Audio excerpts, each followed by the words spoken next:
एक कहानी है, इससे आपको बहुत सीख मिलेगी दोस्तों। एक लड़का बहुत ही निकम्मा था। उसके बाप ने अपने बेटे को कहा कि निकल जा मेरे घर से, तुझे एक फूटी कौड़ी भी नहीं मिलेगी और पाई पाई जोड़कर मैंने यह घर बना रखा है और तू निकम्मा इस घर में रहकर मेरे ऊपर धौंस जमा रहा है। वह लड़का अपने घर से भाग गया और उसने अपने दोस्त को फोन किया उधार मांगने के लिए। तो उसके दोस्त ने क्या कहा पता है कि भाई मेरे पास एक ढेला भी नहीं है। यह सब कांड जो भी हुआ, इसमें आपने देखा कि कुछ शब्दों का इस्तेमाल हुआ है, जैसे कि फूटी कौड़ी, पाई पाई, ढेला। आखिर यह सब है क्या यार? ये हम बचपन से सुनते आ रहे हैं लेकिन हमें इसका मतलब ही नहीं पता है।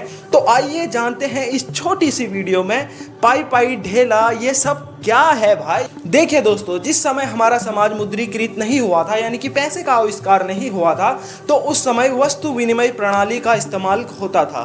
सपोज कीजिए आपने अपने खेत में धान बोया है और मैंने अपने खेत में दाल की खेती की है। तो फिर होता कुछ ऐसा था कि आपके पास चावल तो है लेकिन खाने के लिए दाल नहीं है, और मेरे पास दाल तो है लेकिन खाने के लिए चावल नहीं है।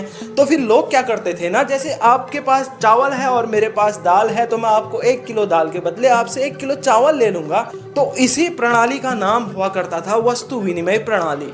फिर धीरे धीरे लोगों ने मुद्रा का इस्तेमाल करना शुरू किया और मुद्रा के इस्तेमाल के शुरुआती दिनों में कौड़ी का इस्तेमाल किया गया। कौड़ी जो कि एक समुद्री जीव होता है, जब वह मर जाता है ना, तो उसके खोल को कौड़ी कहा गया और उसी की मुद्रा बनाई गई दोस्तों। फिर धीरे धीरे चल के आगे मुद्राएं बढ़ती गई।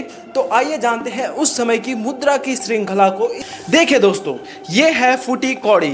3 फूटी कौड़ियां मिलकर बनाती थी एक कौड़ी, और 10 कौड़ियों को मिलाकर बनाई जाती थी एक दमड़ी। दमड़ी आप इस फोटो में देख सकते हैं। फिर 2 दमड़ियों को मिलकर बनता था एक ढेला, जिसे कि आज हम मजाक के तौर पर ढेला कहते हैं। फिर 1.5 ढेला मिलाकर एक पाई बनती थी दोस्तों, और 3 पाई को मिलाकर एक पैसा बना, और 4 पैसे को मिलाकर एक आना बना, और 16 आने को मिलाकर 1 रुपया बना।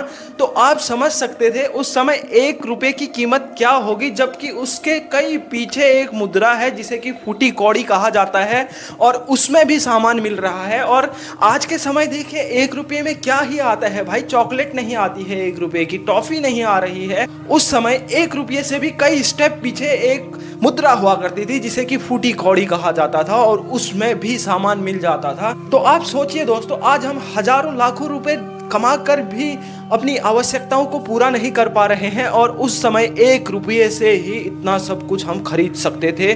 तो आज का भारत और उस समय के भारत में कितना अंतर था आप समझ सकते हैं। इसीलिए भारत को सोने की चिड़िया कहा जाता था।